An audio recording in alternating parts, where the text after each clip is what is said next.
Welcome to the Market Enthusiast podcast, where Good Life's Noah Brooks, Chief Market Strategist, and Chris Needs, Senior Research Analyst, break down today's topics, covering their impact on the economy and personal finance in a fun, easy-to-understand way for investors of all levels.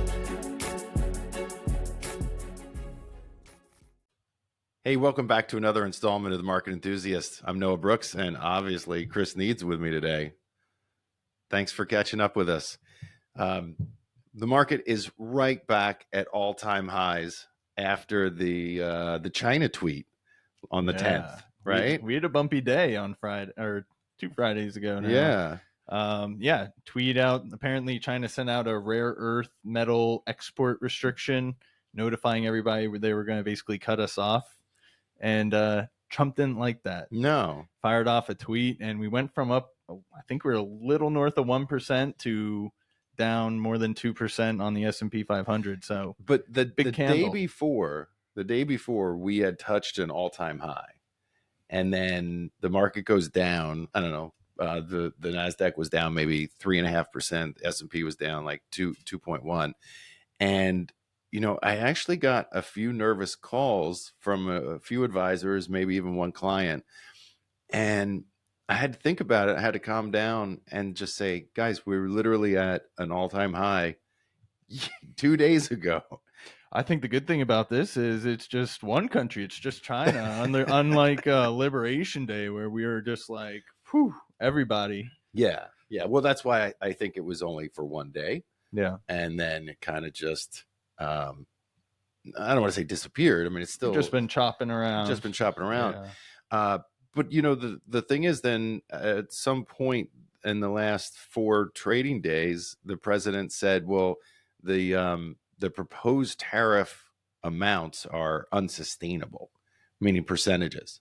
So Paco already? I'm not really sure. It seems like he says something, and then he realizes that would be bad for the market, and then walks that back. I mean, that's certainly been the MO. I think there's 2 things going on here. One is the response from the investors regarding the actual tariffs and even the tweets to some degree, or not some degree, but on those days. But then you get back into the whole idea of like, why is the market near all-time highs? And it's because earnings growth has been stellar. Yeah, it has been great. There's been a few misses here and there, but all in all, earnings season so far, we're early innings, but it has also been strong. Yeah. We had some minor economic data over the last week or 2 regarding housing, because we haven't had any data releases because of, what is it because of? Shutdown. Yeah. We're on day, 23 of the shutdown? That sounds right. So I'm not a federal worker. I haven't personally been impacted by it. I know a few federal workers, somebody that teaches at one of the schools down in DC, I think it's the War College, who is, he's out of work. He's not getting paid. But the assumption is that he will get paid when they return, after being furloughed. But there's something like 750,000 government workers that are not getting paid currently. I mean, that doesn't instill a lot of trust in the system when you have that many people not getting paid. And I suspect everybody thinks, well, okay, I'm going to get paid when it happens. But this constant shutting down, and if I'm not mistaken, we're still running on a continuing resolution from last year, right? We don't have an actual agreement between both parties and the administration on just a regular budget, if you will. Yeah. So what is it going to take to get that to happen?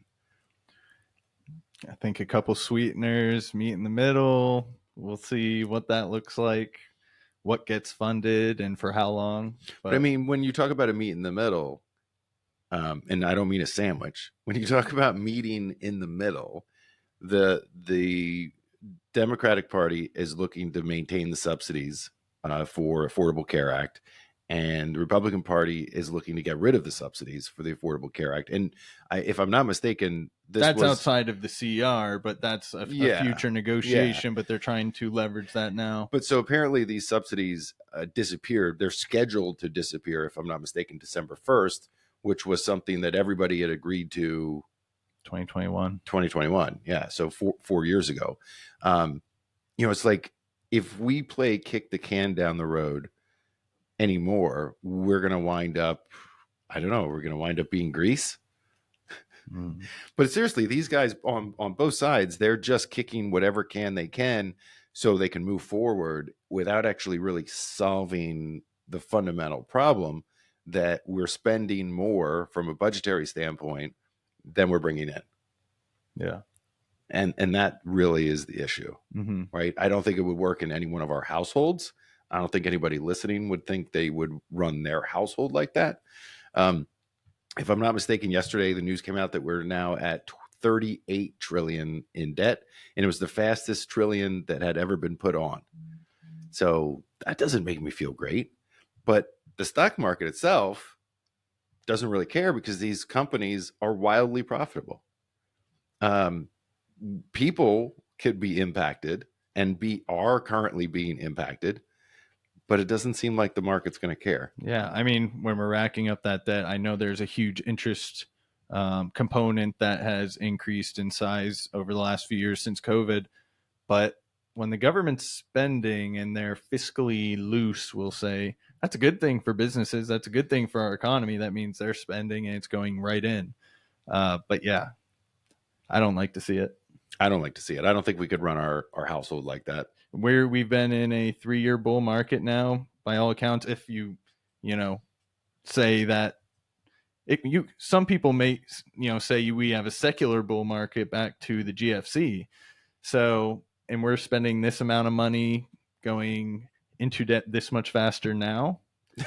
It's not an emergency situation when we should be compiling debt. So strange times. Well, to that point, Chris, we are going to get into a situation. I don't think it's right around the corner, but I don't have the crystal ball. We're going to have a slowdown at some point, and that's the time where you want to be loosey-goosey with the funds, where you can make sure that there's enough liquidity in the system. So obviously, we've mentioned this on here before, but the Federal Reserve, tends to buy bonds in periods of economic downturn. The last time being, COVID. And so at one point we had, $9.1 trillion worth of paper government debt on the books, right? The Federal Reserve holding our own paper. That's to provide liquidity to the markets to make sure that everything's running smoothly. And that also is to make sure that rates stay low. Well, we've been able to bring that down from about 9 trillion to about 6 trillion. But now they're talking about slowing down that runoff. Yeah. So Powell did mention in the foreseeable future, they could, it sounds like, totally wind down quantitative tightening, effectively no longer doing the runoff, which is just allowing those government bonds that mature to just mature and go away. So they were limiting the amount that would run off. So they're still controlling it. But it sounds like in the near future, they may start purchasing basically the equivalent of what's maturing. Yeah. One thing effectively loosening monetary conditions further. One thing just crossed my mind as we're sitting here talking, and as I'm playing out in my head, I'm thinking, well, that's probably not the case, but is there a way for them to not pay the interest on the stuff that they actually hold? Because aren't they just paying themselves? Yeah. Yeah. Seems a little bit silly. But I mean, I guess if they're paying the interest, they're also collecting the interest. So it's a net zero. The Fed's just raking it in. I don't think the Federal Reserve is raking it in. But what has happened is that interest rates have been creeping down. Obviously, we had the first interest rate cut earlier, late September, and short end of the curve is coming down. But also, like, the longer end is coming down a little bit too. We're sitting with the 10-year yield under 4% today, which hasn't happened in a while. And that is bringing interest rates down for home buyers. So I think back in 2023, the average 30-year mortgage had hit over 7.7%. And as of yesterday, the average 30-year mortgage is about 6.2. So, I mean, hallelujah for the people that are trying to buy. Still obviously higher than where it was, 3 or 4 years ago. But I think that by itself was an anomaly. If you're the unlucky guy who or girl who got a mortgage at 7.7, what point are you refining? Because it looks like it may trend lower. Do you pull the trigger now? Do you wait till it gets to 5.5? Where are you doing that? I mean, if you have an adjustable rate, you're probably like, if you got that's a no. Well, but if you got an adjustable rate at 7.5, and rates are coming down, I mean, that's not the worst thing in the world. At some point, and this is the game that everybody wants to play, but at some point you're going to want to take that adjustable rate and lock it in, right? I'm not touching adjustable rates. Well, you probably don't need to. You're probably one of those lucky guys that was able to refi at COVID rates, huh? Yeah. I'm sitting on the balcony. Yeah. Well, looking down. It's nice that rates are coming down a little bit for home buyers. We had very little data coming out over the last few weeks because of the government shutdown. One of the few things that has come out is existing home sales and new residential sales, and they seem to be right in line. One of them's a little bit up, one of them's a little bit down versus last year. Nothing crazy, but it seems to me things are picking up. Or at least not going underwater. Yeah. The existing home sales, I know, was at 7th-month high, actually, up 1.5% in September. And median house price, existing sales, not counting new homes, was up 2.1% to $415,200. Yeah. It kind of depends on, so obviously we're talking averages, right? But it kind of depends on where you are. Yeah. I'm a big fan of Zillow, and I keep seeing price reductions. Yeah. There was actually Florida, a house. What's the other cool Vegas, market? Right? San Francisco, I think, is pretty cool, right? Well, coming down from obscene levels. Yeah. There was a house for sale right up the street from Ailish and I. And we keep trying to get Ailish's sister to move closer to us. She's looking for a house. Her and her fiance are looking for a house. And so we saw this on the market and obviously called her and showed her. And she might even brought it to our attention. So a 2.5 acre that butts up to, I think it's 13,000 acres of state game land here in Pennsylvania, right with horse trails and a giant barn, in-ground swimming pool, more like an old stone farmhouse, and they had it listed for $445. And I thought, there's what's wrong? Because this is that's a good price, beautiful property. When you looked at the pictures on Zillow, there were some weird things. Some of the trim, no running water. Well, I don't know about that, but some of the trim on the bottom had been cut away, all the way around. So we weren't sure what it was. We thought maybe a flood or mold, as you said. So the day that there was an open house, I think it was last Sunday, we had someone that we know that went down there from the neighborhood. And she said she walked in, it was the worst cat pee smell she had ever experienced in a home. I don't know how you get there. Maybe they moved out and the cats came in and peed all over the house, but I have a feeling that's not the case. Oof. Yeah. Not my favorite odor. But $425 for 2 acres on an old farmhouse. I mean, it'd probably take you $100 or $200 to get rid of that cat pee. But I mean, it's not the worst thing in the world, it's doable for the right person. Yeah. So I don't think Kirsta's going to move next to us. She's probably not going to spend that money, but yeah. So interest rates are coming down, which is probably good for most businesses. Certainly good for the smaller companies. I don't know that they've had the impact of rates because they're down, but they're not down dramatically. Small caps and mid caps are underperforming again, large caps for the year. S&P 500 is almost up 15%, 1472 as we came in here. Small caps are up for the year, not too bad. S&P 600 is up 5.5%, where the Russell 2000 is actually up over 10 for the year, right? So we talked about that a little bit last time, where Russell 2000 is kind of you don't have to have profit to be in the index, where in S&P you do. So you can see that these profitable companies are underperforming the profitless tech. Yeah, you have some of those big name, maybe even pre-revenue companies that are just their stocks going up 100, 200% this year, but they have no revenue. They have no profit. No. It's hard for fundamental guys to sort of gauge the value of those, and they just keep going. They do. Some of the things that have rocketed higher this year are the quantum computing companies, right? That don't have any profit and very little sales, but the potential. Yeah. Right. And you want to be in on that. And so you question, okay, this is probably going to happen regardless of whether I own it or not. And, what's the risk of owning it? Well, obviously there's downside risk, but the opportunity cost of not owning something that doesn't have profit, that may be a superstar. And I think people tend to remember, Tesla, as it came out and started moving higher and higher and higher for years without turning any profit. Yeah. And I'm not saying everybody thinks these stocks are going to be like Tesla, but there's certainly in the back of people's mind, you go, well, listen, I got to get in. Let's make it happen. As we run screens here, obviously, and one of the things you can do is change it to, say, free cash flow or something like that if they're not profitable yet.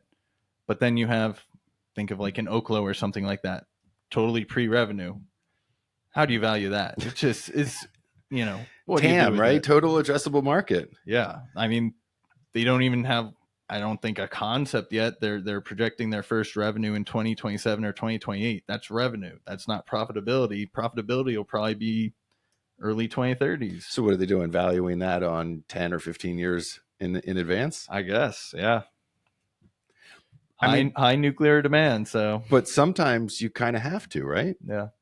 If you want to be in early, you don't wait until they become wildly profitable. I mean, and no one wants to wait until, hey, they've already been making all of this money, let's buy it. You want to do it when everybody thinks they're not going to make any money. And that's where the real money is made for investors, right? Yeah.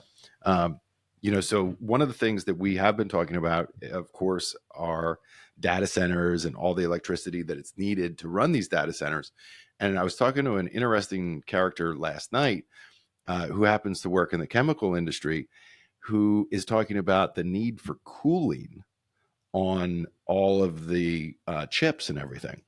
And, and I don't mean like air conditioning, but I kind of do mean air conditioning. All of the heat processed or produced from these chips has to be cooled. You can't have your data centers melt down. Right. Yeah. You can't have them running at 90 or 100 degrees. Yeah. Melt the components right off it. So his company, he specifically works in like a fluid division where they take, I don't know if it's picture like antifreeze, right? Yeah. Where they run that through processing certain chemicals. Yeah. So you extract the heat from over here, you let it out over here and run it back through.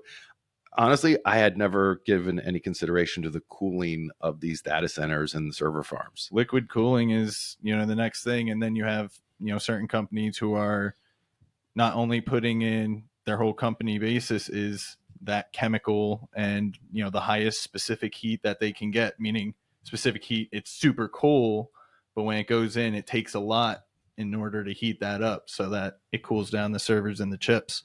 And then you have people setting up server racks a little bit differently. There's some big name companies that are, up and down that do that. It's the name of the game. Keep them cool. I mean, server rooms, even historically before, these AI chips and super powerful chips, they're always, cool places, air conditioning always on. Don't get too close to the server. But yeah, I just always think to myself, if you really want cheap cooling, can't you just do radiant cooling through geothermal? Right. So, we talk about radiant heating sometimes because I love radiant heating in a new house, right? Your warm floors and all that stuff. So radiant heating obviously is taking, and I think they do like some type of alcohol product. They run it through tubes in the floor and they heat those tubes through, whether it's a heat pump or some other device, and they run that through your floor, and of course your floor is warm, and that radiates up. But you add geothermal to that, and if I'm not mistaken, once you get below the frost line, so like 12 or 13 feet down, everything's a standard 55 degrees there. It doesn't matter cooler than that.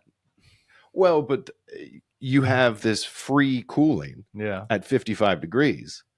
And so you take all this coil, and when I say, I've seen this done for ponds, right? For pools, where you're putting all of these coils either below the frost line, or you're actually putting them in a body of water, and you can extract the heat from it. But this would be the opposite. You're taking heated alcohol and you're cooling it off underground, and you're running it back through. And it doesn't cost anything to maintain that 55 degrees, because that's what the temperature is below 12 feet down. So to me, there's a lot of ways they can do this. They don't seem, from what this gentleman was telling me last night, the big hosts of these server farms don't care about the cost of cooling at the moment. They might in the future, but at the moment, they just need it to work. Yeah. So to me, it seems like geothermal cooling is kind of the way, in the end, maybe like 5-10 years from now. Is that what he was insinuating? Like, he was saying that the way they do it now is they use like a reverse heat pump to cool the alcohol or the gel that's in these tubes. But they could also use geothermal and just put it down in the ground, and I mean, these are massive, massive buildings, right? So you could lay this stuff out. Obviously, there's a significant cost to building it. But over time, I think you'd save a lot of money. But you know what? They don't call and ask me.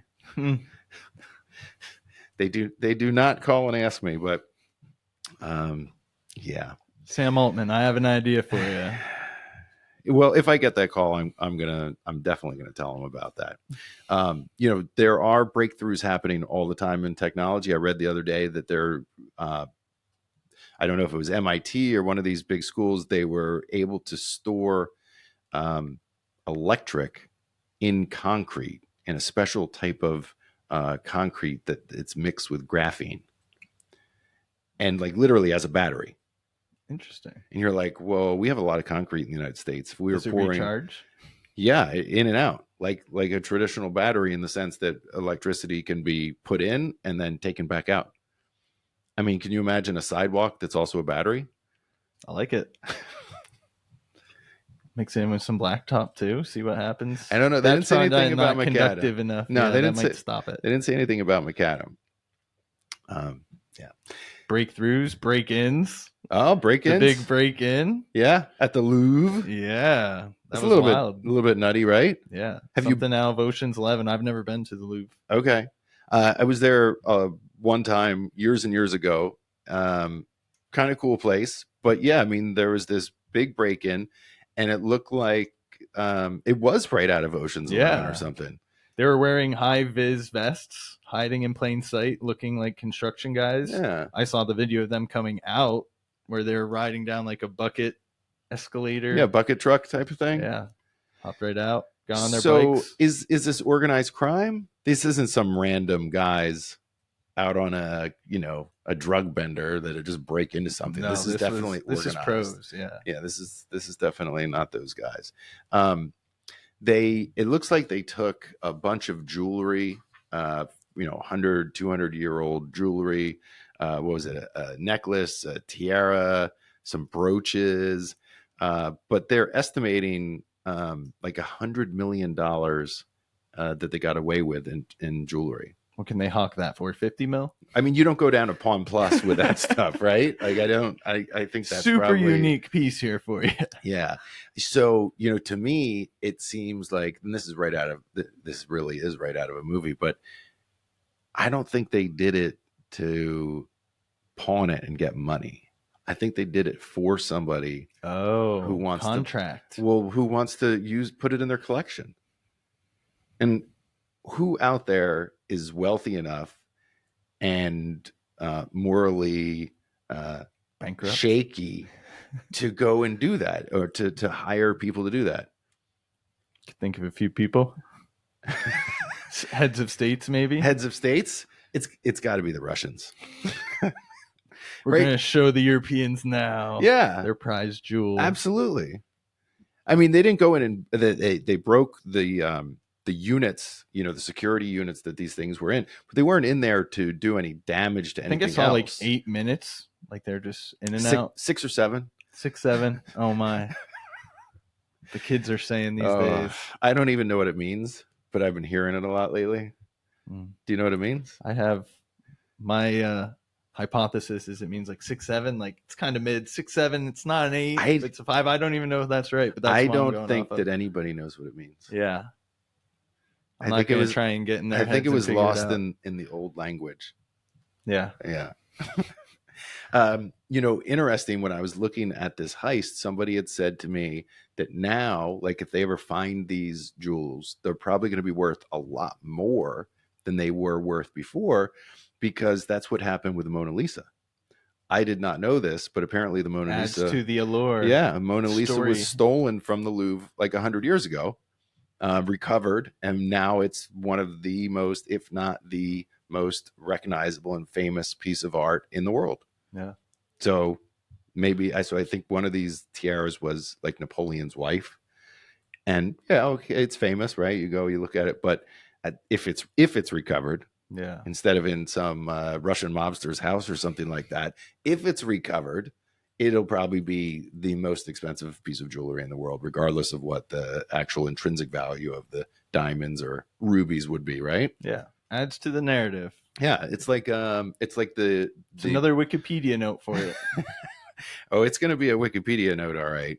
Yeah, some more shady dealings today. This morning, the FBI busted former NBA player Chauncey Billups, champion with the Pistons, and Terry Rozier, current player for the Heat, fixing some games. They're also involved in illegal gambling ring where they're utilizing cameras, manipulated decks and hand signals and things like that. Wait, also gambling? Yeah. Okay. Not just game fixing. It was mafia linked. Now, I don't know apparently they were giving tips on like who was playing, who wasn't playing. Terry Rozier apparently bowed out of games with injuries early, below his under, and was letting his friends know, things like that. So okay. Fixing games. Yeah. That's the same thing as fixing a game. There was a big point shaving scandal years ago, if I'm not mistaken. I am not. There's been several, unfortunately. Yeah, I'm not a basketball guy. I have no interest in it. But we were talking last week about Mark Sanchez and like what would make someone this rich, this well off, do this stupid stuff. So I had their career earnings here. Terry Rozier, $160 million career earnings. Wow. He was currently on a 4-year, $96 million contract for the Heat. Billups, 96 million for 4 years, and he's busted for gambling. Fixing games. It was from 2023, I think, was the instance I saw multiple times, with a childhood friend, apparently. And then Chauncey Billups, $107 million in career earnings, NBA champion, current assistant coach for the Blazers. It's like, come on, guys. How much is too much? Why you got to do that? Can't have nice things. Yeah, that's got to be some type of mental deficiency there. I mean, you're earning $96 million or, $22 million a year. That's crazy time. Hey, Sixers had their opening night last night. I am very pleased. Our third pick in the draft, BJ Edgecombe, went off for 34 points, the most points in an NBA debut since Wilt Chamberlain. Maxey even went off for 40 this game. Joel Embiid did not look good. Oh, boy. His knees are cooked. Not good. I love him, too. I love JoJo. My knee is cooked. And I don't even play basketball. My kneecap keeps coming off the track, and I keep having to go to the chiropractor to fix it. And today was one of those days for me. I feel like an old man. At 50, I feel like I'm 100 with my knee. That is not cool. And I can see why their knees get cooked. I don't know why mine does. I have no idea. So we were talking about pawn. I brought up that they're not going to pawn these jewels. There was a show that I've been watching called Task. I don't know if you saw it at all. It's Mark Ruffalo Task Force. Great show. I highly recommend it. I just finished the last episode last night. But basically there's people in there that are stealing drugs from drug houses, and then they have to go pawn it somewhere else. Mm-hmm. And it seems really stressful to me. I don't think I could be into a life of crime like that. We did watch something, both of us, Black Rabbit. Oh, Black Rabbit. That's also in the same breath. Jude Law is amazing. Where, well, I guess we won't give out any. Yeah, no spoilers. No spoilers. Yeah. But Jude Law's great, though. Yeah. I don't know if I like Jason Bateman in that role. Bateman looked like a slob, when obviously he's not normally looked like a slob. So Jason Bateman, obviously well known. What was the Missouri? Ozark. Yeah, Ozark, right? He was good. Just it was rare. It was weird to see him. That. He looks like that the stepbrother that is always in trouble. Yeah. Looks like trouble. Yeah, it looks like trouble. Bad hair, or bad looking hair, and he didn't. But he played a great role. Yeah, played a great role. Speaking of Netflix, oh boy, I'm gonna rope this back around here for a second. AWS had that outage, big outage. Wasn't as bad as the CrowdStrike outage. That was insane. But AWS, which I've saw estimates around 1/3 of US websites run off of it, briefly went down, and it's taken some websites a few days to recover. Now they got it back up and running, I think, well within 12 hours from it. Stock wasn't really hit by it that much, but Netflix, Coinbase, Robinhood, Venmo, NASA, CIA, some notable users of AWS. So CIA is using AWS? Apparently. They were down. Must have to do with that asteroid comet thing. Somebody was talking about this earlier. What's the deal with the asteroid comet? Oh, it's just apparently weird emulsions coming off of it, propulsions, change of directions. They say. I mean, I haven't looked into it too much, but I love a good conspiracy. So you're saying we're going to get invaded by aliens? Use up all your vacation days. But if you do that and then it doesn't happen, no vacations for you. You're screwed. Yeah. Right? I don't like that idea. No. You like your job. So. I love my job, but I don't want to be invaded either way. Yeah. Although maybe our robot overlords or our alien overlords would be better than the current situation. District 9. Yeah. Great movie, by the way. Great movie. Let's bring it back to the stock market as we wrap up here. There's been obviously a lot of talk about bubbles, the AI bubble. People question that. And, you can make a case, I guess, that valuations are higher than they've been. You can make a case, well, if you look at the returns, this is reminiscent of the dot-com bubble. And I do a lot of charting. I'll try to throw this up for everybody. But if you look at a chart of the NASDAQ and, you go back 40 years, you can plainly see where the dot-com bubble was on a long-term trend line. And it's pronounced. It is pronounced. Yeah. You don't need to be a technician to see where. You don't need to look at the bottom of the graph to see what year it is. No, you kind of know off the top of your head. And that doesn't, so when you look at this chart and you realize, okay, here's the bubble in, let's say, 99, 2000, and it got way off trend. And then you look where we are now, we are not way off trend. No. I mean, we're on trend. Yeah, we had a call with our advisors, our quarterly commentary and outlook, where we showed a 25-year chart of the NASDAQ. And at the very end, it looked like a bubble, but that was leading up to the dot-com bubble. You extrapolate the 50-year chart out, and we're not that far above the long-term trend. No. So to say this may be the start of the bubble, sure, but we're not far off. We're not deviating greatly currently, and that's not to say the stock market can't go down. It always can. It doesn't just go down at the end of bubbles, but it doesn't look like we've deviated that far to truly say, if we look back in history, like, wow, this should have stood out. We should have seen this coming. Yeah, we're not too far off that trend line. Yeah, I'm willing to say we're not in a bubble. I mean, I think that's, I'll stake a claim to that. To your point, we could get into a bubble. It's certainly possible. And the market could absolutely go down. But it's not because the bubble is going to burst, because again, I don't think we're in a bubble currently. Valuations are definitely extended, but there's a reason. It's not just pure speculation. It's because these companies are making a lot of money and earnings are growing really quickly. Mm-hmm. So I guess I will say a wrap up on this. I mean, when we think about like the tweet from the other day, those types of scenarios, whether it's a tweet that caused it, whether it's a quick panic, whether it's a little bit of a banking issue, like the regional banks had in 2023. I mean, there's always going to be a reason why the market goes down. Don't be emotional when it comes to it. Mm-hmm.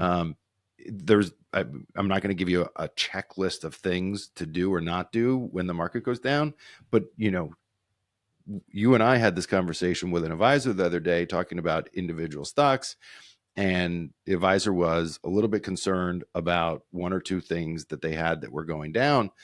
And, we're talking about long-term growth stocks, whether it's an NVIDIA, whether it is another semiconductor company, or whether it's, I don't know, a McDonald's.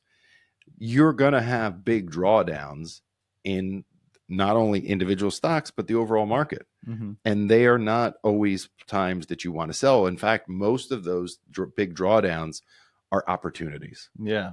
NVIDIA, the world's largest company, was down 50% at one point this year. In 2025. This year. And now it's a $4 trillion company. Yeah. Or right there, depending on where the market is. At any given day, right? Yeah.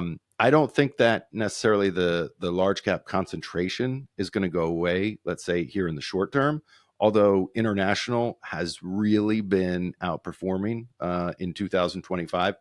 And there's a case to be made that you could have significant longer term outperformance, because relative to the United States and domestic markets, international markets have kind of been in we'll call it a relative bear market over a long period of time. Emerging markets are at kind of like a 20-year top.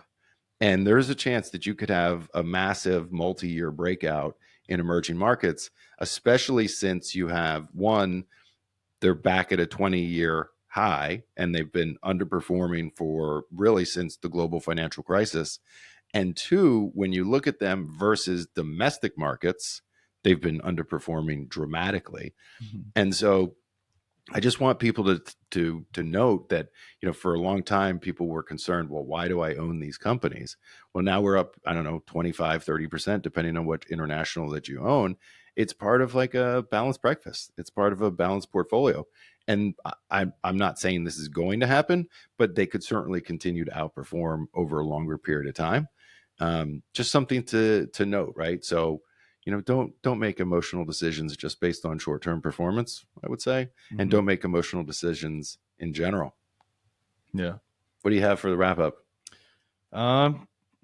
Covered mostly everything. Gold had a really bad day in the midst of over the last week. I think it was down 6.5%, which was its worst day in a long time. And we all know it's been on a heater this year. Yeah.